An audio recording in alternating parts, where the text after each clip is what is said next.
인적이 없는 외진 시골에 있을 때 이런 일이 벌어집니다. 하늘을 올려다보니 불길한 노란색을 띠고 있는 걸 발견해요.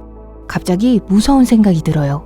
노란 하늘은 토네이도가 다가오고 있다는 걸 의미한다는 글을 어디선가 읽지 않았나요? 잠깐 뛰지 마세요. 그게 사실인지 알아봅시다. 하늘이 노랗게 보이는 이유는 여러 가지가 있습니다. 먼지 폭풍, 꽃가루, 대기 중의 연기. 하늘이 노랗다고 해서 반드시 토네이도가 오고 있다는 뜻은 아니며 대피소를 찾아야 하는 것도 아닙니다. 사실 어떤 종류의 폭풍 후 구름이라도 하늘을 섬뜩할 정도로 노랗게 보이게 할 수 있어요. 구름은 태양에서 나오는 단파장의 청색광을 산란시키기 때문에 지구의 관점에서 보면 하늘이 노랗게 보일 수 있죠. 따라서 반드시 허리케인이나 토네이도의 접근과 연결시킬 이유는 없어요. 최악의 경우 평범한 뇌우에 대비해야 할 수도 있습니다. 노란 하늘이 섬뜩하고 부자연스러워 보일지라도 세상의 종말을 의미하지는 않는다는 점을 명심하세요. 현지 일기예보를 확인하여 이 현상의 원인을 알아보세요. 모래폭풍, 꽃가루, 산불에 관한 기사를 접하거나 기상학자들이 폭풍에 대비하고 있다면 무슨 일인지 알 수 있을 거예요. 미국 중부를 비롯해 토네이도가 자주 발생하는 지역에서 천둥 번개가 치는 동안 하늘이 녹색으로 변하면 가족들을 불러 모아 지하실로 달려가야 한다는 말이 있습니다. 트위스터가 오고 있어요. 그러나 과학의 관점에서 볼 때 이 믿음을 증명할 증거는 거의 없습니다. 동시에 녹색 하늘은 나쁜 뇌우를 의미할 수도 있어요. 지난 15년 동안 한 과학자 그룹이 녹색 뇌우를 조사하고 관찰한 내용을 기록해왔습니다. 그들은 녹색 하늘이 종종 악천후와 함께 나타난다는 사실을 확인했죠. 하지만 우박이나 토네이도와의 직접적인 연관성은 발견하지 못했어요. 또 하나의 궁금증은 녹색 하늘이 진짜일까 아니면 땅에서 반사된 빛이 하늘로 다시 반사되어 생기는 착시 현상일까입니다. 전문가들은 아직 결론을 내리지 못했습니다. 하지만 대부분은 공기에 포함된 액체 상태의 수분을 원인으로 지목하고 있어요. 이 수분 입자는 너무 작아서 빛을 굴절시켜 관찰자가 빛을 다른 방식으로 인식하게 만들 수 있어요. 이 물방울은 적색광을 흡수하여 산란된 빛을 파란색으로 보이게 하죠. 일몰과 같은 특정 시간대에는 이 파란색 빛이 녹색으로 보일 수 있습니다. 전 세계 여러 나라에서 기괴한 하늘색이 나타난 다른 사례도 있었습니다. 그중 몇 가지를 살펴볼게요. 2019년 10월 12일 일본에서 있었던 일입니다. 산란 현상으로 알려진 밝은 보라색 하늘 현상은 끔찍한 폭풍의 신호로 밝혀졌습니다. 그 뒤를 이어 태풍 하기비스가 발생했는데 그 중심부의 속도는 거의 시속 160km에 달했어요. 2022년 5월 7일 중국 저우산 지역의 하늘이 핏빛으로 변했습니다. 정말 무섭게 보였고 많은 사람들이 공포에 떨었죠.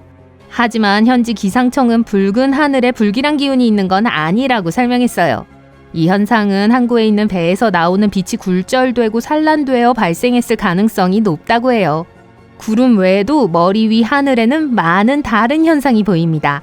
과학적 명칭은 포토메테오, 일명 대기 광 현상인데 여기서 포토는 빛을, 메테오는 하늘에 떠 있는 모든 것을 의미해요. 이러한 시각적 현상은 태양이나 달의 빛이 지구 대기에 무언가와 상호작용할 때 나타나는데 대부분 물의 형태인 경우가 많습니다. 적어도 무지개와 달무지개라는 두 가지의 대기 광 현상을 알고 계실 거예요. 무지개는 햇빛이 비나 안개와 같은 물방울을 통과할 때 형성돼요. 달 무지개는 무지개보다 훨씬 희미하며 색이 더 희미하거나 존재하지 않습니다. 하늘에서 볼 수 있는 또 다른 현상은 태양이나 달 주위의 후광입니다. 후광은 보통 우리별이나 지구의 자연위성을 중심으로 빛나는 흰색 고리 모양이에요. 때때로 후광의 안쪽에 붉은색 테두리가 있거나 드물게는 후광 바깥쪽에 보라색 꼬리가 있는 걸 볼 수 있어요. 후광은 햇빛이나 달빛이 대기 중에 높이 떠 있는 얼음 결정에 의해 굴절되거나 반사될 때 나타나죠. 태양의 후광은 빛의 강도 차이로 인해 달의 후광보다 더 두드러져요. 무지개의 보라색 가장자리 옆에 좁고 희미한 색의 띠가 하나 또는 여러 개가 보이는 경우 이를 스테커 무지개라고 합니다. 공기 중에 물방울이 작을수록 이러한 띠는 더 넓어지고 포화도가 낮아집니다. 태양의 한쪽 또는 양쪽에 나타나는 붉은 반점을 태양계 또는 흑점이라고 합니다. 이 현상은 얼음 결정이 햇빛을 굴절시킬 때 발생해요. 반점 자체는 밝은 패치처럼 보이거나 바깥쪽은 파란색, 안쪽은 빨간색과 같은 색을 띌 수 있습니다. 그림자를 둘러싸고 있는 작은 무지개 모양의 고리가 발견된다면 그것은 글로리입니다. 큰 고리와 마찬가지로 글로리도 태양의 반대편에서만 볼 수 있어요. 이 현상은 산을 오르는 등산객들이 가장 자주 관찰하는 것으로 전망대 아래 구름에 드리워진 글로리를 볼 수 있죠. 또한 비행기가 날아가는 구름에 드리워진 그림자를 글로리가 둘러싸기도 해요. 이제 오로라에 대해 이야기해 볼게요. 이 놀라운 현상은 북반구에서 발생하면 북극광, 남반구에서 발생하면 남극광이라고도 불려요. 오로라는 지구의 상층 대기에서 발생해요. 오로라는 빠르게 움직이는 태양풍이 자기권이라고 불리는 지구의 자기에 부딪혀 발생합니다. 오로라는 아치와 빛나는 커튼에서 패치와 띠 모양에 이르기까지 다양한 모양을 띠고 있습니다. 슈퍼문, 밤하늘에 떠있는 크고 밝은 공처럼 보이는 달은 1년에 서너 번만 볼 수 있어요. 슈퍼문은 일반 보름달보다 13% 더 크고 30% 더 밝아요. 달이 타원 궤도를 돌며 지구와 가장 가까워지는 원주점에 도달했을 때 이 현상을 관찰할 수 있죠. 가을이 시작될 무렵 하늘에는 거대하고 주황색인 추수달이 나타납니다. 전기가 들어오기 전에는 농부들이 보름달의 빛에 의지해 밤늦게까지 농작물을 수확해야 했기 때문에 붙여진 이름이죠. 이 숨막히는 경치를 보세요. 이 구름은 무지개 구름이라고 불립니다. 천둥번개가 치고 난 후 솜털 같은 뭉게구름 위에 형성되죠. 정난우는 낮은 수준의 구름으로 보통 1.8km 이하 상공에 떠 있습니다.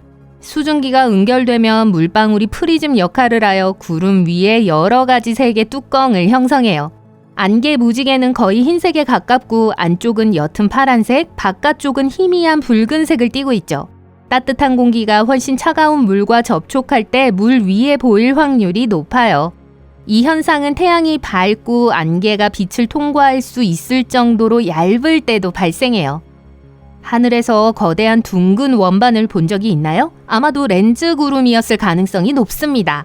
렌즈 구름은 보통 산이나 언덕과 같이 크고 높은 곳에 형성돼요. 강한 바람이 어떤 장벽에 부딪히면 공기 파동이 만들어집니다. 공기가 일종의 장애물을 감싸는 거죠. 그리고 장벽이 높을수록 그 위로 올라가는 공기는 더 차가워집니다. 어느 순간 공기에 포함된 수분이 물방울로 변합니다. 그리고 이 물방울이 이 특이한 구름을 형성하죠. 렌즈 구름은 파도, 피자, 심지어 팬케이크 더미처럼 보일 수도 있습니다. 다음 현상은 좀 무서워요. 번개공은 떠다니는 작은 빛의 구체입니다. 주황색, 노란색, 심지어 빨간색일 수도 있어요. 때때로 번개공은 하늘에서 내려오기도 합니다. 어떤 경우에는 갑자기 나타나서 지상에서 몇 미터 상공에 떠 있기도 하죠. 번개는 열을 방출하지 않으며 소리도 거의 나지 않습니다. 번개는 물체에 부딪혀 튕겨나갈 수 있습니다.